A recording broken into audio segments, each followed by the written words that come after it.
Hello, everybody. Welcome to the review. It's 11:18 p.m. Just came out of theater after watching the professional wrestling biopic, The Iron Claw, focusing on the tragedies of the Von Erich family, along with their rise of prominence. Growing up, I was a huge professional wrestling fan. I grew up watching Hulk Hogan, Macho Man, Jake the Snake, Andre the Giant, the Legion of Doom, Nasty Boy, Sting, Scott Hall, Kevin Nash, you name it. Those were my professional wrestling heroes growing up. So watching the trailer, it really captivated me in a manner that I was not necessarily expecting because you don't necessarily have great professional wrestling films at all. I mean, the last one that I found highly enjoyable was The Wrestler with Mickey Rourke, which was fantastic.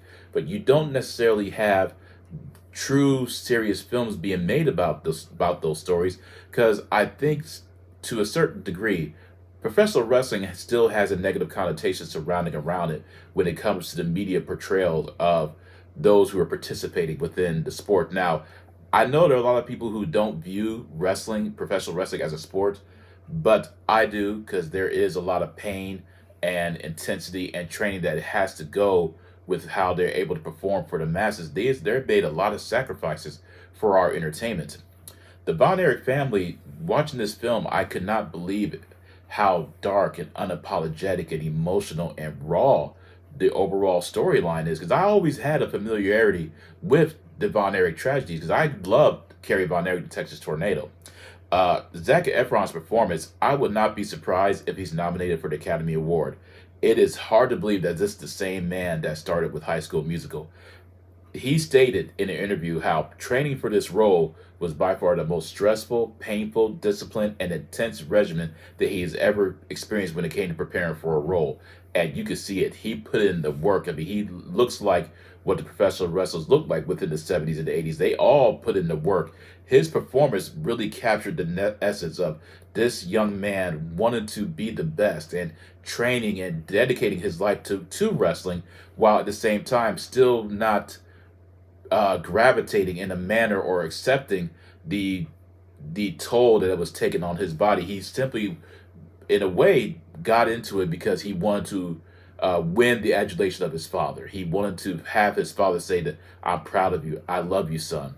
This film is really about the brotherly love, competitive nature that they have one another with Kevin, David, Mike, and Carrie. Their father, in a way, it reminded me a lot of the relationship that Joseph Jackson had with his sons. How he was driving them to be the best. It was all about winning the championships. It's all about the money. It was all about the fame. It was all about his promotion being part of the upper echelons of acceptance. Whereas if anyone failed, he viewed them as more or less a disappointment to a certain extent. And there's a scene in the movie where he's naming his favorite sons.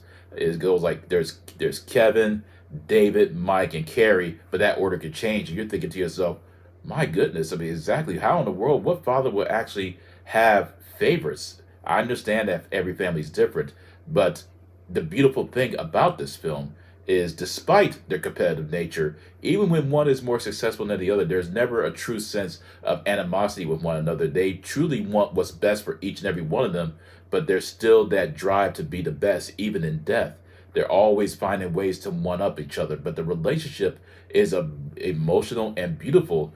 And despite the intense and dark nature of it, you truly believe the sincere connection they have with one another. And that is the true highlight and the heart of the film. Despite Zac Efron's wonderful performance, I mean, they all put in the work. They all did an amazing job. I loved how they just really hammered home the dedication and the pain and the determination that it takes in order to be a professional wrestler. Chavo Guerrero and Maxwell Jacob Freeman, who was the AEW World Champion in All Elite Wrestling, they served as producers within this film, and you could tell how hands-on with the project they were because they did not.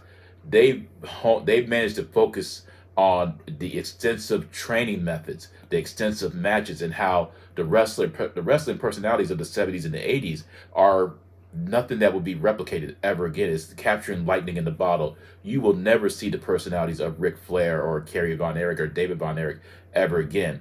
That's what makes this film so special and interesting. And you don't necessarily have to be a fan of professional wrestling to enjoy it, in my opinion.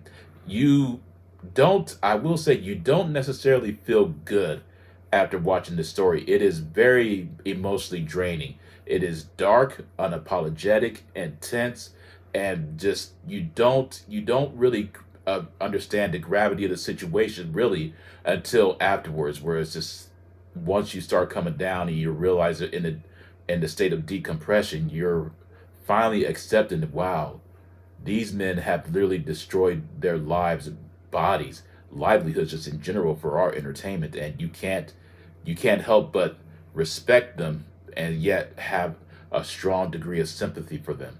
The film is absolutely perfect from beginning to end. I could not take my eyes off the screen. The music, the wrestling matches, the old school traditional filming method where it truly you truly believe that it's being that you are watching something that is set in the 70s. And I cannot say enough about this film. I'm going to go ahead and give you a warning. Once again, it is not an overly pleasant experience. It is very emotional and dark and painful, and it just opens up a world of possibilities as far as maybe at some point we are going to see more professional wrestling biopics. And hopefully we do, because it's an interesting and wonderful story at the same time, even with the tragedies.